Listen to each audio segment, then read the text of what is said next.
Bien, y nosotros seguimos con esta segunda parte de esta entrega especial de Conversando. En esta ocasión, en una conversación muy interesante con un conversador que ha sido, y de verdad que cátedra de historia dominicana y sobre todo de esa parte tan interesante como la independencia nacional. Damas y caballeros, en Conversando, la segunda parte con el profesor, nada más y nada menos que Rafael Álvarez con Z. ¿Cómo fue que dijimos en el programa anterior? Del Alba. Sería de Alvarado. De Alvarado. De Alvarado. Ahí está. Bueno, en la entrega anterior, señores, si usted no la vio, vaya al canal. Sí. Vaya al canal. Sí. Hay un manjar con el profesor Rafael. Aprendo con Rafael, es su canal en YouTube, donde nos habla de muchas cosas, incluyendo de hasta desde cuándo el dominicano se baña. Que sí, mira, que ese sí. programa me sorprendió muchísimo porque tú sabes que el dominicano priva en que se baña. Y Sí. cuando va a países fríos, hasta pesca pulmonía porque el dominicano se baña. Pero irónicamente, con el profesor ahí en su canal aprendimos que eso viene con la intervención norteamericana. El dominicano no se bañaba. Tenía un refrán de que la cácara conserva el palo.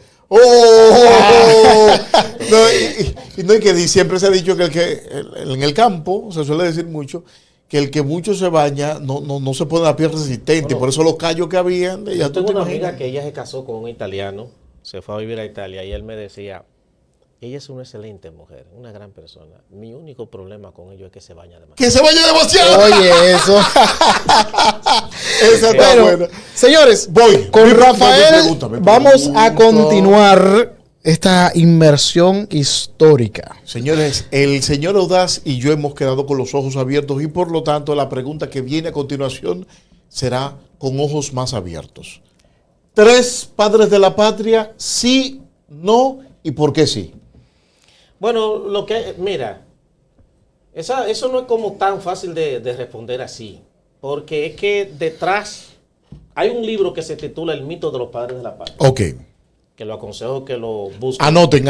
El mito de los padres de la patria. De José Ramón Emilio Jiménez, que hay ahí una discusión grandísima respecto a quién debía ser el padre de la patria. Ok. Porque quien crea lo de los padres de la patria es Ulises Ceroso. De hecho, hay una anécdota interesante porque se dice que cuando se Perdón, estaba... profesor, pero hasta ahí sí había un padre de la patria, Juan No, Pablo todavía Duarte. no. No había ninguno. No. Lili es que lo define Ni como tal. tampoco en el, vamos a decir, en el populacho, tampoco se... No. Nada de padre de la Lili patria. es que va a pensar en eso, de un padre de la patria. Ahora, cuando se estaba en el proceso, ahí se armaron unas discusiones grandes, porque cada quien defendiendo Al suyo. porque nosotros tenemos un problema, y lo vamos a ver con esto de la batalla del 19 de marzo, es que nosotros tenemos más héroes que batalla y que calle. Ay, mamá. Entonces, hoy en día tenemos tantos héroes y heroínas que no tenemos tantas cosas para nombrarlos. Para nombrarlos. Entonces, que hagan como la calle que cambia de 4 nombres, que Entonces, empieza aquí sí. y sale ya está. entonces te encuentras que la calle aquí toditas son prolongación tal, comienza con un nombre tal, y entonces llegan hasta aquí, de aquí para allá se llaman de otra manera, de ahí para allá de otra, porque es que aparte ¿Qué usted dice eso, de la Bolívar? entonces, aparte de eso, porque aparte de que tenemos los héroes Del patio. de la independencia, entonces también se suman los héroes del barrio. Sí, señor. Entonces, ahora hay que ponerle este nombre de fulana de tal, que fue, etcétera, etcétera. Entonces, al final tenemos tanta gente a quien nombrar, que lo que menos tenemos que nombrar. Entonces, ¿qué pasa? Ahí empezó la lucha y la discusión, y muchos decían, no, porque Duarte lo que fue el ideólogo, fíjense que no estaba aquí, no peleó. no, pero también decían, fíjense que casi en todos los países los que han sido padres de la patria son Militares. los que pelearon, los militares. Tú tienes a Simón Bolívar, tú tienes a George Washington, entonces decían, Duarte lo que fue el ideólogo, el padre de la patria debería ser Mella, pero decían, no, porque si no es por la idea de Duarte, no, Mella y Sánchez No entra. Exacto, no, además, Mella y Sánchez admiraban a Duarte, por eso entraron al proyecto. Entonces ahí empezó una discusión tal, porque tú sabes que la historia dominicana está dividida en 4 repúblicas. Sí, señor. Entonces, en esas 4 repúblicas, que va de 1844 a 1861, la primera república. Sí, señor. Que es bueno decir que el himno nacional que nosotros cantamos ahora es la 4ª versión del himno nacional que se ha escrito. Sí. El primer himno nacional lo escribió Félix María del Monte en 1844. Sí, señor. Con la música de General Alfonseca, que es considerado el padre del merengue porque fue el primero que puso el merengue en partitura. Entonces, la Primera República va de 1844 a 1861. Ahí se produce, porque ahí viene la anexión. Sí, señor. Se rompe la El soberanía. proceso de independencia. Entonces, la Segunda República viene con la restauración. Sí, señor. Y ahí se usó un segundo himno nacional y lo escribió Rodríguez Ojío. Ok. Escribió el segundo himno nacional. Manuel Rodríguez Ojío. Entonces empieza la Segunda República. Esa Segunda República iría desde la restauración 1863 hasta 1916, que se produce la primera intervención norteamericana. Sí, señor. Entonces, eso va a estar a esa segunda, ahí se rompe la soberanía de nuevo. La Tercera República comienza en 1924. Sí, señor. Con el gobierno de Horacio Vázquez, y se va a extender hasta 1965, donde se produce la segunda intervención norteamericana. Con la Guerra de Abril. Exacto. Entonces la Cuarta República comienza en 1966 con Balaguer hasta la actualidad. Exacto. ¿Qué pasa? Que Gregorio Luperón se va a decir que es el padre de la Segunda República. Es lo que entonces habían quienes estaban proponiendo que los padres de la patria debían ser Duarte y Luperón. Duarte y Luperón. Pero los familiares de Sánchez que estaban ahí decían, no, Sánchez tiene que estar porque, etcétera, etcétera. Entonces llegó un punto en que el Elis dijo, señores, espérense, no me muevan los altares que se me van a caer. Que se me caen los santos. De tanto. Entonces, ya nosotros tenemos 3 padres de la patria, pero sin embargo la gente generalmente de quien más habla es de Duarte. Okay. Fíjate incluso que de los 3 padres de la patria, el único día que no es laborable es el de Duarte. Definitivamente. El himno nacional, que entonces de alguna manera la gente ha asumido más a Duarte, independientemente de que de que Mella y Sánchez. Bueno, profesor, entonces yo soy de aquellos que se apunta que el tiempo de la independencia, celebración del mes patrio o el tiempo patrio debe ir del 26, me apunto en la idea, del 26 de enero hasta el 9 de marzo, por las personas, aunque tenemos batallas hasta el 30 de marzo. Yo diría que el 26 no, porque el acontecimiento del nacimiento de Duarte nada tiene que ver con la independencia. Yo me enfocaría en hechos. Y recogería en la patria los acontecimientos independientemente. Pero sin aquel no sale este. Mira, en la clase anterior, con el profesor Rafael, nosotros estuvimos hablando de los acontecimientos de la independencia. Sí, señor. Y, wow, qué tema tan apasionante. Cuéntanos si a ti también te apasiona. Y si tienes alguna pregunta para el profesor, también ponlo ahí en la caja de comentarios. Esto es para esto. Esto es una clase suscríbanse, bidireccional. Y denle clic a la campanita. Yo sería de la idea de que deberíamos tener un solo padre de la patria, en la figura de Juan Pablo Duarte.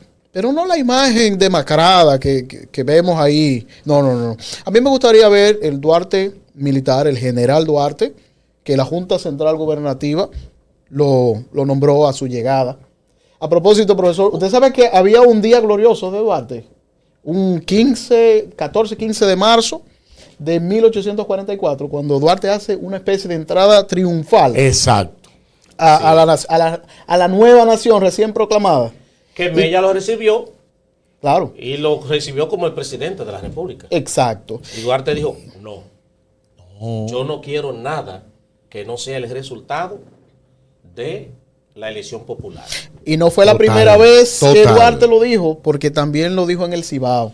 Sí. Y lo acompañó con una de sus frases más lapidarias, que es, sed justos, es lo primero, si queréis ser felices. Esto Duarte es cuando le propusieron... gente, porque mientras los otros estaban peleándose por el poder, Duarte andaba privando el democrático. Y fíjate que la humildad... Fíjense bien, la humildad que tenía Juan Pablo Duarte, porque viene de su primer exilio, lo reciben como al fundador, ese padre de la patria, como el presidente, ¿verdad? En la palabra del más influyente militar del movimiento, que era en ese momento Mella. Pero al primer lugar que va es a la Junta Gubernativa. Y se pone a la disposición. Y se pone entonces, no por encima, sino debajo del orden recién creado. Y después es que va a su casa, a los brazos de su madre. Entonces, quedábamos en que cuando le llega la noticia a Gerard en Haití, dice, ¿cómo? No, pues nosotros vamos para allá. No fueron 3 cómo. Usted dijo cómo. Yo dije cómo y Pedro dijo cómo. Fue así que lo hicimos. Dile otra vez el cómo. ¿Cómo? Así. Entonces, Gerald dice, no, espérese, pues hay que ir para allá. Eso no se puede permitir. Hay que eliminar eso. Pero antes de entrar al ejército, yo sé que usted va para el ejército. ¿Cómo es que se produce esto? Aterrizo la Sí, pregunta. porque la primera Junta Central Gubernativa, Sí. que era como una especie de triunvirato, al final no la gobiernan los trinitarios. Ahí es donde voy, porque lo que pasa es lo siguiente. Vaya que vamos. Sánchez desde su escondite, porque recuerden que Sánchez estaba muerto, Sí. pero estaba de parranda. Sánchez desde su escondite es quien escribe el manifiesto de independencia. Ok. Y se lo mandan a Bobadilla, que era abogado, Sí, señor. para que lo corrigiera. Pero Bobadilla agarró de tigre y cuando se dio el proceso de independencia, que dijeron necesitamos una proclama y necesitamos un proyecto de una Bobadilla, yo lo tengo. Fui yo que lo hice. Aunque también hay que reconocer que Bobadilla ya era abogado, era un político de larga data en el país, y entonces por eso también es quien lo encabeza. Pero Bobadilla no era un burocrático del gobierno haitiano. Bueno, sí, pero lo que te estoy Llegó diciendo, a ser parte. pero era la Eso es persona lo que existía. tenía más experiencia en ese momento. Eso es lo que Ahora, existía. esa Junta Central Gubernativa se reunió otra vez en la Plaza Mayor, que hay en el Parque Colón, frente a la Catedral, cuando se enteran de que para acá vienen 30,000 Soldados haitianos. cuando aquí en el país En mucha 3 gente se columnas, enteró ¿no? que venían de que 30,000 soldados para acá. ¿Tú sabes lo que hicieron los dominicanos? Aprender a nadar. Aprender a El nadar. que tenía posibilidad salió corriendo de aquí. Pero 30,000 y nosotros que no llegamos ahí. ¿Y de qué vamos a hacer esto? Entonces empiezan a discutir. Entonces Bobadilla y Jiménez le están diciendo, señores, miren, necesitamos, ya nosotros nos metimos en esto. Ahora tenemos que echar para adelante. Hay que tirar para adelante. Nosotros necesitamos quien se haga responsable del ejército que nosotros vamos a formar. Y le pregunto, ¿y cuál ejército? ¿Cuál ejército? Nosotros lo tenemos. Sí, pero necesitamos entonces conformarlo y que alguien se haga responsable. Nadie quería. Entonces Jaime le dice, pero señores, es la patria que ya tenemos que defender. ¿Qué es lo que vamos a hacer? Vamos a dejar esto así. Pues ya nos metimos en esto. Y Santana, que está en una esquina, vestido con una casaca verde, levanta la mano y dice, si esta gente van a hacer lo que yo diga, yo lo puedo encabezar. Oye. Ahí mismo dijeron, pues tú sabes como cuando uno tiene una reunión, Sí. que alguien viene, se necesita, tú vienes de una idea, Yo lo pongo. y de una vez, cuando dicen, de una vez te dicen ahí mismo, está bien, entonces tú eres el encargado. Y entonces tú dices, no, pero espérate, yo lo que estoy dando la idea. Dice, no, ya tú eres el encargado, Ya. tú estoy dando la idea. Resuelve. Dale. Exacto. A Santana de una vez lo nombraron comandante en jefe. Y eso, Santana agarró a la primera gente que buscó, fue a la gente que él tenía. Que A los trabajaban suyos, con a él. los suyos. Se forma que hay una parte que no dije ahorita, cuando iban subiendo desde la Plaza de la Misericordia, de la Puerta de la Misericordia a la Puerta de Conde, iba un niño llamado Mayobanés, ahora no recuerdo el apellido. Señores, es increíble. Los niños han estado en la historia porque así en las encrucijadas contra el dictador también había un niño casi igual. Pero el niño iba con un sable en la mano. Con un sable. Carajito de unos entre 13 o 15 años. Qué entonces- afrentosito. Le preguntaron, pero ven acá muchacho, ¿y tú para dónde vas con ese sable? A pelear. Y él respondió con su sable en la mano, para dónde van los hombres. Ay, ¿Dónde van los hombres? Entonces, nombran a Santana. Santana logra crear un grupo de unos 800 hombres. Esos 800 salen rumbo porque, ¿qué pasa? Esos 30,000 hombres no iban a venir por el mismo sitio. No. Gerard lo dividió. 10,000 que iban a venir por el lado norte Sí, señor. para tomar a Santiago, encabezado por Pierrot. Sí, señor. 10,000 que venían por el lado de las matas de Farfán, encabezado por Sufrón, y 10,000 que venían por el lado de Jimaní, Neve, esa zona, Por el mismo Goya, encabezado bajando. por el mismo Gerard, Sí, el bajando. presidente. Gerard. Entonces, ¿qué pasa? ¿Qué hicieron el ejército nuestro? Por el camino se le fueron sumando más gente. La gente. En el camino. ¿Para dónde que vamos? A A defender pelear, la que vienen patria. para acá. Yo me anoto. Y Yo voy. agarraron. Entonces, se llegó a un ejército de unas 1.500 personas. Voy a ser atrevido. Dice que apúnteme. Hay que llevar machete, bórreme. Entonces, algunos dicen que era 2.500, otros que eran 3.000. Yo creo que estaba entre 1.500 y 2.000. Ok. No hay un dato preciso de eso. Ok. Pero Orlando Hinoa dice que eran 1.500. Hay otros que hablan que era de 2.500. Incluso he visto que dicen 3.000. A 3.000 no llegábamos. Pero entonces, ¿qué hizo Santana? Con el poco conocimiento que tenía, dice, ok, lo que vamos a hacer es lo siguiente. Vamos a dividirnos en diferentes francos. Guerra de guerrillas. Exacto. Entonces, nosotros lo que vamos a asumir la estrategia de guerra de guerrilla. El asistente de Santana era Buenaventura Báez. Buenaventura Báez. Es bueno que se sepa que el nombre de Juana Méndez era la mamá, Juana Méndez, esa ciudad de Haití, Juana Méndez era la mamá de Buenaventura Báez. Entonces, ¿qué pasa? Dos de los que peleaban venían desde la frontera. Sí, Buenaventura lo que vamos, Báez no porque y incluso Santana, que viene de Buenaventura, Icha. pero Buenaventura Báez fue diputado en Haití. En Haití. También. Sí. Entonces, la estrategia fue de guerra de guerrillas. Entonces, por eso, cuando los haitianos salen para acá, fue el 4 de marzo. El 9 ya se empieza a dar la primera guerra, porque en la medida como era guerra de guerrilla, en cada lugar que ellos iban llegando, había un grupo que lo esperaba. Exacto. Para sorprenderlo. Entonces tenemos, por ejemplo, la que se dio en el cruce de las Marías, Sí.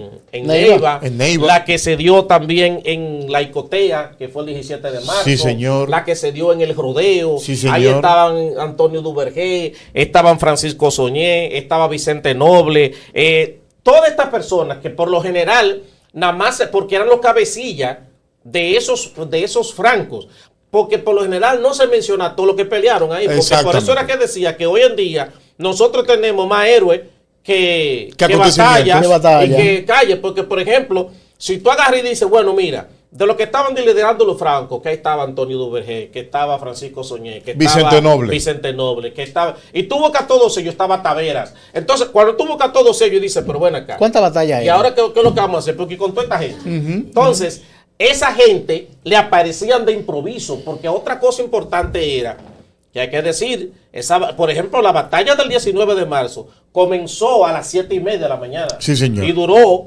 3 horas esa batalla. Señores, pero era todos esos días, porque estamos hablando, ellos salieron el día 4, duraron aquí más tiempo, porque en primer lugar sabemos que era mucho bosque. Ellos no conocían tanto. No conocían conocían el tanto terreno, la orografía terreno, y demás. Tenían que detenerse. Y estaban cansados, demasiados kilómetros a pie y, No, y caballo. No, y también tenían que detenerse para comer. De noche para acampar y descansar. Exacto, no Que era se que saltaron muchos campamentos así. no era que se bañaban tampoco, porque había que ver también qué papel jugó el Grajos ahí en esa. Bueno, esa arma iba en contra del dominicano, sí, pero ¿tú te imaginas que hasta ese punto compartíamos esa característica. Hasta Sí. ese punto. Recuerda lo que dijimos ahorita. Sí. bueno, que eso, hay un paréntesis, eso que llamamos grajo se llama realmente bromidrosis. La idea de llamarle grajo es porque en Cuba había una vecilla que le decían grajo que despedía un olor.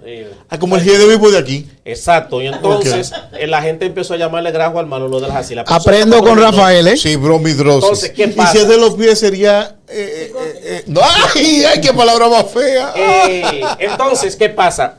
Se dividieron en esos francos porque asumieron porque 1.500 para enfrentar a 10.000. A 10.000. Y no 10.000, 20.000, porque los otros 10.000, esa fue la batalla del 30 de marzo. Sí, señor. Por el lado del norte de Cibao. Sí, señor. Pero por este lado, nosotros hablamos de 10.000, pero si contamos lo que venían con su front, eran 20 prácticamente. Entonces, ¿qué pasa? En esa batalla, ¿tú sabes cuánto nos matan a nosotros?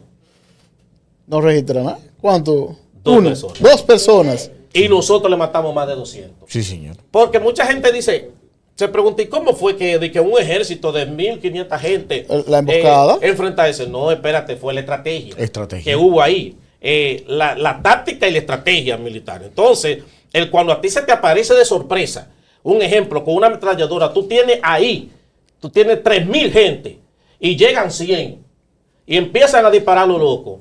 olvídate que No, tú vas a terminar matando claro. más que lo que te van a matar a ti. Así es. Pero también lo que se aparecían, porque si te le aparecían por detrás, con un machete, con un... Y cuando viene a ver de una montaña, Exacto. Entonces, Hacerlo replegar, que eso fue lo que pasó ahí en el número, profesor. En el número, todo el que viaja por el número dice, y aquí se significó esa batalla, pero ya veo por qué, porque desde allá arriba, en Claro. ese acantilado, te quedaban dos cosas.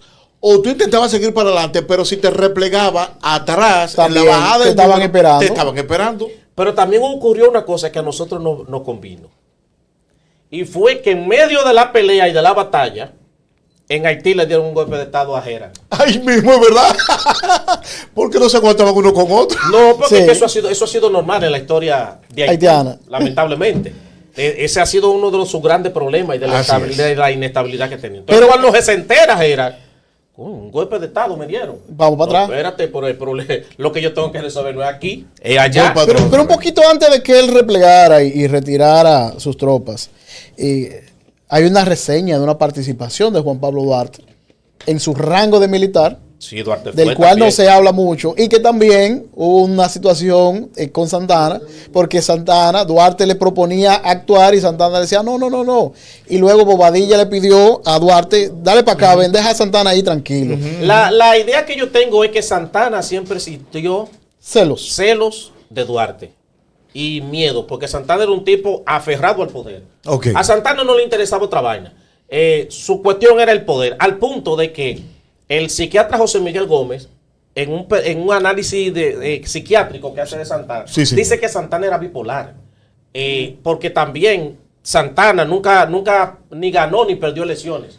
Santana, ¿qué hacía? Llegaba, ganaba una batalla, asumía el poder, duraba un tiempo gobernando, de buenas a Se primeras hartaba abandonaba de esta todo, se vaina. hartaba y arrancaba a trancarse para el Ceibo, para el acto que tenía llamado el Prado. Hasta que haya que buscarlo otra vez. Exacto. Entonces, por eso Vengan a buscarme. José Miguel Gómez dice, era bipolar, y él dice que la bipolaridad de Santana comenzó cuando se le juntaron dos eventos casi juntos, que fue la muerte de su hermano gemelo, Ok. Ramón Santana, pero también Santana se iba a casar. Ay.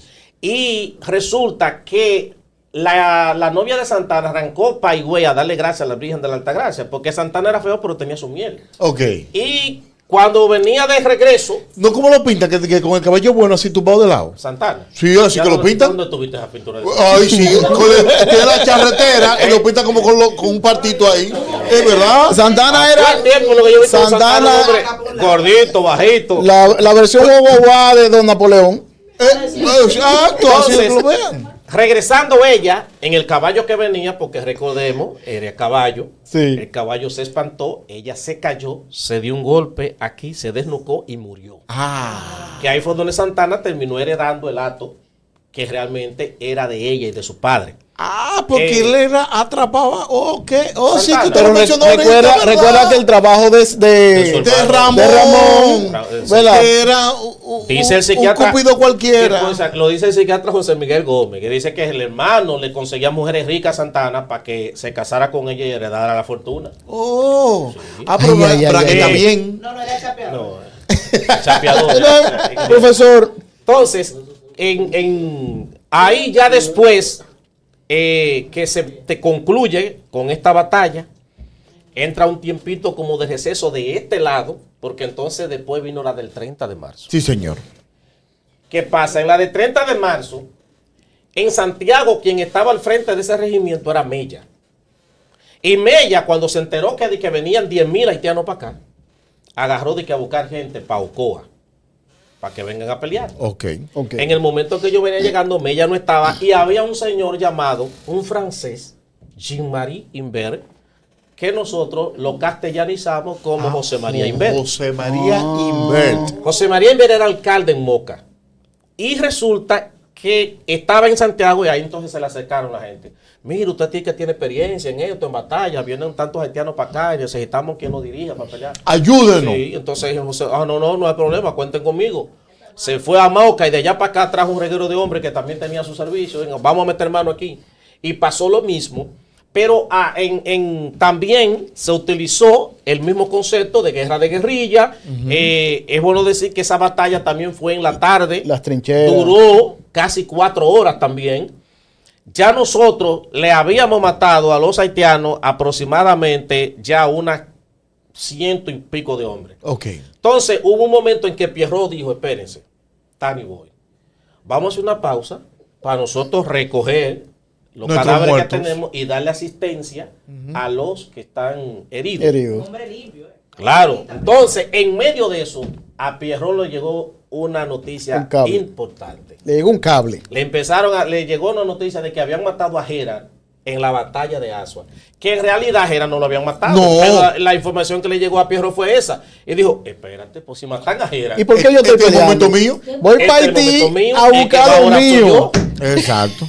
Así Pero en el caso de Pues yo me imagino, Pero profesor, Gerard- yo me imagino que al llegar Pierrot a Haití, que se encuentra a Gerard allá y dice, compadre, y usted no estaba muerto. No, pero que Gerard Fernández no pudo llegar, no pudo regresar a Haití porque al darle un golpe de estado no Él lo no dejaban llegó, entrar. él no llegó. El tipo se quedó dando vueltas aquí hasta el 9 de mayo. Él no Que de llegó. hecho intentó otra vez atacar y ahí fue donde lo enfrentó Antonio Duvergé después. Entonces se quedó aquí hasta el 9 de mayo, después intentó regresar a Haití otra vez, pero al final Gerard quedó sin nada. Entonces quien sustituyó a Gerard es un tipo que ahora se me olvidó el nombre de él, pero que un hombre de 87 años de edad, borracho que vivía todo el tiempo. Y ese es quien lo sustituyó como presidente en Haití. Yo creo que la gente tiene que entender que la historia nuestra, este país se ha tenido que forjar a base de mucho esfuerzo, de sangre, sudor y lágrimas. Así es. Esto, yo les voy a decir una cosa, uno de los críticos de los políticos nuestros soy yo, Ok. totalmente. Ok. De hecho, para mí, incluso me siento pesimista mirando los debates electorales que se han hecho. No lo diga. Porque yo dije, si ahí es donde descansa el futuro, nos jodimos. Ahora, son buenos porque permite hacer ese análisis al final. Sí. ¿Qué posiciones tan malas? Que gente que no tienen, parece que no han leído. Yo no sé si se han leído, por lo menos 30 libros, si se han leído eso que están aspirando. Cuidado si sumado Entonces, entre todos. Sumado entre todos. Quizás sumado entre todos. Yo digo, Dios mío, no es posible. Pero bueno, esos son los políticos que tenemos. Ahora bien, cuando usted, yo no sé cuál de los dominicanos han ido a Haití. Cuando usted va a Haití y cruza aquí, entonces usted dice, espérate. Es diferente. Es verdad, han sido ladrones, han sido corruptos, pero han hecho un trabajo por el país. Trujillo, evidentemente, es un periodo triste de nuestra historia por la tiranía, pero mientras aquí hubo una tiranía, Había orden. en otra había en Haití. Sin embargo, por la inestabilidad que aquí se había vivido, el periodo de más estabilidad que nosotros tuvimos fue el periodo de Trujillo. Político y económico, ¿no? Es así. Sin embargo, Trujillo se fajó a industrializar el país. Así es. En Haití, Papadoc empezó a hacer en que el pueblo le erigiera como si él fuese un semidios. Y donde quiera que ese señor llegaba era, como él sabe que en Haití se han dado muchos temas de traiciones, de muerte. De hecho, en los últimos 30 años en Haití, solo 2 presidentes han concluido su periodo, Así es. que fueron René Preval y Michel Martelly.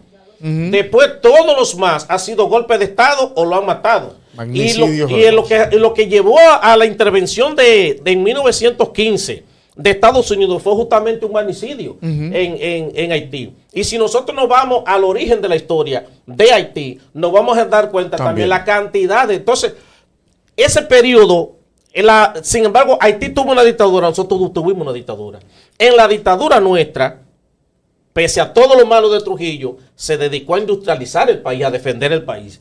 En la dictadura de Haití no fue así. Entonces, después al final, cuando tú comparas los dos pueblos, e incluso cuando a nivel internacional yo veo que hacen análisis de nosotros, una de las preguntas que se hacen es que no entienden cómo en una misma isla pueden existir dos naciones con una realidad tan Totalmente diferente. diferente. Lo que pasa, profesor, es que tenemos que concluir que Haití no es una nación, sino un conglomerado de tribus que están ahí dentro y esas tribus ni siquiera con temas intereses. tribales, porque en África existen Sí, los porque Iku cuando tú y los buscas Tutsi. una banda de esas Ok.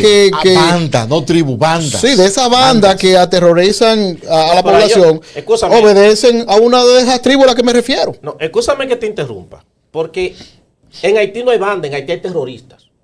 Banda hay aquí. Ok.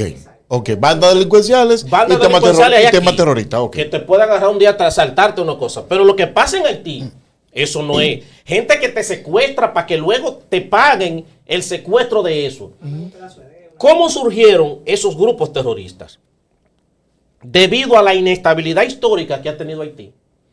Lo que hicieron muchos empresarios y políticos es que cuando empezaron a surgir esas células, ellos empezaron a pagarle por protección. Así es. Y terminaron apadrinando a esa gente. Jimmy Cherisier Barbecue era un tipo que le servía a Jovenel Moïse, el presidente. Un que seguridad asesinaron. privada, ese tema Entonces, privado. otro problema que tiene Haití es que en Haití no hay elecciones desde el año 2015. Entonces en Haití no hay presidente, no hay congreso, porque los que habían Todo está de facto. cumplieron su periodo y no ha habido elecciones jamás. De facto todo. Entonces tú tienes un país que lo que tenía era un primer ministro que no pintaba nada en ese país, porque no tenía ningún tipo de liderazgo, nadie lo quiere, nadie lo obedece. Entonces tú tienes un país que cayó, lamentablemente, en las manos de esos grupos terroristas que hoy en día, aparentemente, ahora yo soy de lo que digo, que lamentablemente en Haití lo peor está por venir. ¿En qué sentido? De que ahora la principal figura que se ha erigido como posible presidente de ese país es nada más y nada menos que Guy Philippe. Guy Philippe, un tipo que después de haber colaborado en el golpe de Estado Aristide, fue encarcelado en Estados Unidos por problemas de narcotráfico. Así es. Lo cumplió su condena y regresa ahora a Haití y es el gran líder. Y yo quiero que tú veas cómo está la población haitiana con Guy Philippe, vuelto loco y diciendo, no, porque tú no eres nuestro líder, a ti te queremos como el rey eterno de Haití. Yo digo, en serio. Bueno, lamentablemente estamos entrando ya además, a las reflexiones finales. Entonces, yo quiero profesor, hacer tres preguntas random. De bueno, esas preguntas que son déjeme hacer respuestas cortas. Pam, pam, pam, un pam. comentario, tu pregunta y reflexión Ok, final. nos fuimos. Entonces, profesor, ahorita quiero rescatar esta parte. Hablábamos de que por qué tenemos 3 padres de la patria. Ustedes recordarán que establecí que entiendo que 1. Ahora, si yo hubiese estado en las discusiones de los padres de la patria y se iban a nombrar más de 1, yo hubiese propuesto al hijo de Chepita, Juan Isidro, Juan Isidro Pérez. y a Vicente Celestino. ¿Y por qué Juan Duarte. Isidro Pérez? Porque ahí se fundó la Trinidad. Por su rol en todos los procesos. Defínete. Fue él que iba hacia el exilio cuando se enteró de que Pedro Santana había apresado a Duarte con la intención de matarlo, que dijo, no, espérate, a mí hay que llevarme para allá a morir con Duarte. Ah, bueno, eso sí.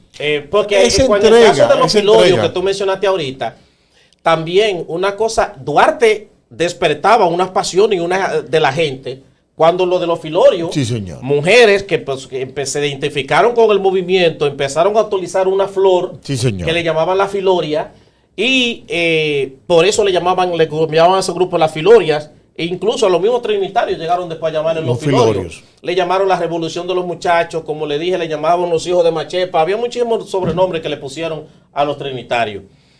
Pero bueno, eso que tú dices está bien. El gran problema, vuelvo y reitero, es que hoy en día, si nosotros nos llamamos de eso, no sabríamos quién debería ser padre de la patria. Porque entonces, Juan si Pablo Santana Duarte no y hubiese Díaz. anexado el país a España, fue el tipo que se fajó en la mayoría de batallas. Así es. Tú tienes a Luperón, que aunque, bueno, muchos hablan de que Luperón fue quien encabezó la restauración. Para mí fue más Pepillo Salcedo, pero tú tienes a Luperón. Entonces, si tú... Antonio Duverger, que el centinela de la frontera. Cuando tú empiezas a mirar, por eso es que digo, al final nosotros Por encima de todo ello me sigo quedando con Juan Pablo Tenemos Duarte, maestros el que Cristo batallan. de la libertad. Viene aquí. Pregunta random. Primer presidente de la República. Constitucional. Primer presidente de la no, República. Bobadilla. De la Anoten, Junta muchachos. Central- de la Junta Central Anoten. Gubernativa, ¿no? Pero constitucional, Pedro Santana. Anoten. El primer presidente constitucional. Voy.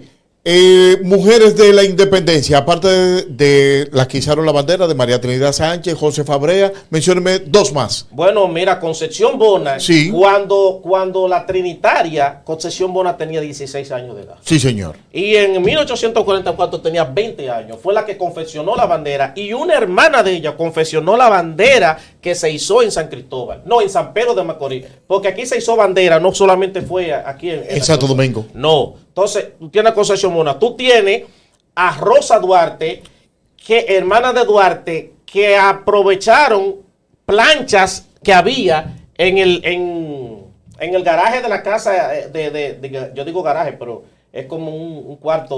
¿Un cuarto de servicio? No, de eso que no, un almacén. Era ¿no? eso. Entonces, con Rosa Duarte fabricó fabricó balas con planchas de metales que habían en el almacén de su papá para defender la obra.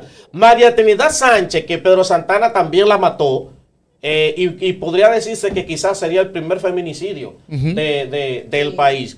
También otra mujer. Y No, si tú te el primero debió ser el de Anacaona, que la colgaron.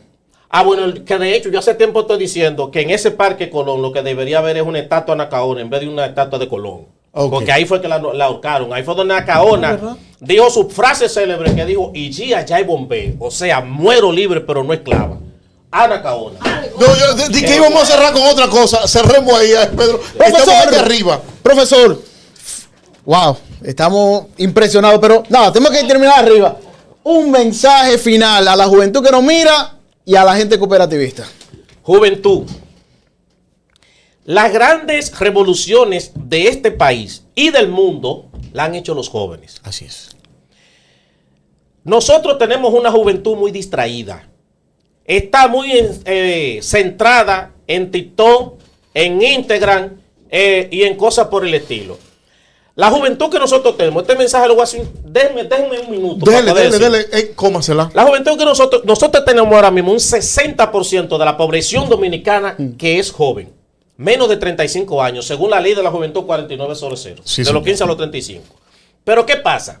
Entre los años 60, 70 y 80, la tasa de fertilidad de este país era de entre 7 y 8%, porque las familias eran numerosas. Así es. Era gente con 8, 10, 12 hijos, 13, etc. 22. Al año 2000, la tasa de fertilidad de este país se redujo a 2.5. ¿Por qué? Porque la tendencia que empezó fue a tener menos hijos. Así es. Actualmente la tasa de fertilidad está en 1.9. Y se proyecta que al 2040 la tasa de fertilidad se va a reducir a un 1.7 o menos, porque la tendencia es a tener menos hijos o a no tenerlo. ¿Tú sabes qué significa? Que en el 2040 nosotros vamos a tener una sociedad mucho más envejecida con mucho menos jóvenes. Así es. Pero esa sociedad envejecida del 2040, ¿quiénes son? Nosotros. Son los jóvenes de ahora. Los jóvenes de ahora. Significa que la juventud va a estar tomando las grandes decisiones de este país, posiblemente hasta el 2040 y después de ahí. ¿Qué significa? Si esta es la juventud que va a estar tomando las grandes decisiones de este país, según donde estamos, que apague y vámonos. Sí. No hagan como hizo la juventud de Gran Bretaña cuando el Brexit, que el día de votar a favor si iban a salir o no de la Unión Europea, los jóvenes se fueron de pesca ese día y a andar y a celebrar. Cogieron el día libre. Cuando eran los más afectados con esa decisión. Cuando ellos vieron lo que iba a pasar, entonces dijeron, no, espérense, que nosotros no podemos salir de la Unión Europea. A usted nadie lo mandó a desgaritarse ese día. Asuma su responsabilidad. Entonces la juventud tiene que ser consciente del rol histórico que le está tocando jugar en este momento, porque ya no es a nosotros lo que estamos ya pasando de los 50, es a ustedes, pero no es con TikTok. Hemos aprendido con Rafael. Esto fue Conversando.